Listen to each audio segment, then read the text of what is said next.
Hi, this is Congressman Tom Cole in the 4th District of Oklahoma. It's another one of our weekly chats about what's going on in Congress. Actually, on the House side, it was a pretty quiet week. We certainly dealt with some legislation, and one bill that I think is genuinely important and bipartisan.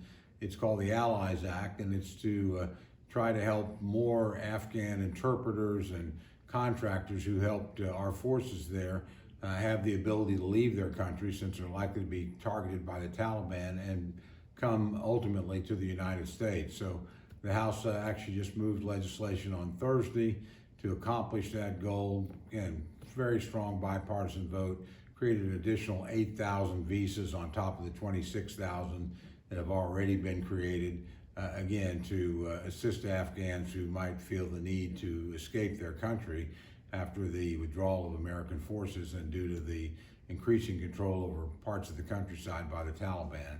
Important measure. Probably the main action in Congress is over on the Senate side right now. There's an effort to put together a bipartisan infrastructure bill. That came and went this week. There was an effort to bring it up, but it's a little bit too early to do that. But the authors, both Democrat and Republicans, said they expect to have a product by next week. We'll see. That's something that might actually pass in both the Senate and the House, but nobody could make that prediction until you actually see what's in the bill.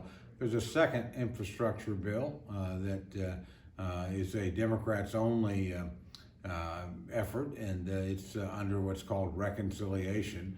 So $3.5 trillion bill would create a lot of human infrastructure, permanent child tax credit, permanent programs to provide support for older Americans. Pretty expensive stuff, quite frankly, and not traditional infrastructure.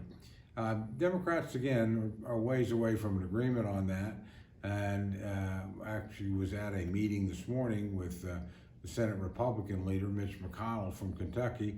He predicted that the actual bill wouldn't come until September, that the Democrats might be able to get a bipartisan infrastructure deal together. He's open to considering that, and then might be able to move what's called just a normal budget bill sometime next week. That would set the stage for an effort to get the larger package that would be a Democrats only package. So a little bit early to tell what's going on there.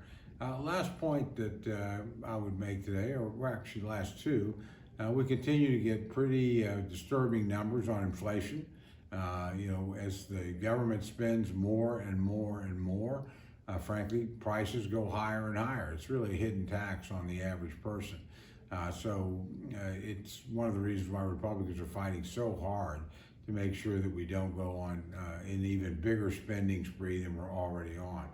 I would also tell you this was a week in which there's a lot of preparatory work going on. I would expect next week the Democrats in the House will begin to bring at least some of the appropriations bills that they passed out of committee last week to the floor.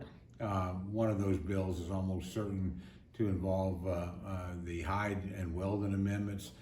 If that's the case, I would expect a big floor fight on that. Democrats will try and probably keep Hyde and Weldon from being considered. They'll keep it from amendments that have them from being offered, but there'll still be a fight on the floor to try and reinsert those, and to make the point to Democrats that if the Hyde and Weldon bill or amendments are not reinstated to appropriations bills, at the end of the day, you're not going to pass any of this legislation. You might get what's called a continuing resolution, or a CR, keep the government running, but you won't get new bills. You'll get no additional spending. Frankly, you'll not be able to meaningfully change last year's budget, which was compromised and negotiated under President Trump. So again, I would just stay tuned for that. Let me add one personal appeal. One of the probably most disturbing things that we've seen in recent weeks is an uptick again in COVID-19. We have this new, more deadly and dangerous variant out there, the so-called Delta variant, and it doesn't appear to be more deadly, but it is more contagious than the original COVID deal and some of the subsequent strains that we've dealt with. It's important to think, if you haven't gotten vaccinated, 99% of the people that have died of COVID-19 since May are people that have not been vaccinated. And those people, you can also, if you contract the disease, you can spread it. I have one of my own colleagues, Vern Buchanan from Florida, who was vaccinated but caught COVID-19. Now that's pretty rare, but it's not unheard of. And so you're putting yourself obviously at risk. It's very dangerous not to take the vaccine. And you're putting your loved ones and your friends and neighbors at some measure of risk too, even those that have been vaccinated, although for the most part, they'll be fine. So give it some thought. Again, these are always your decisions, but I would certainly urge you to get the vaccine if you haven't done so.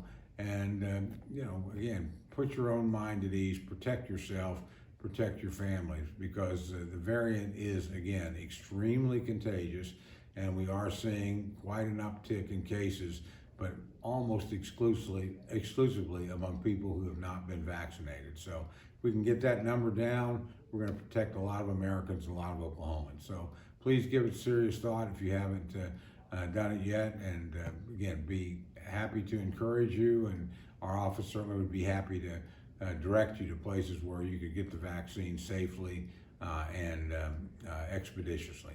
So have a good week. I'll look forward to visiting you about what's going on in Congress next week.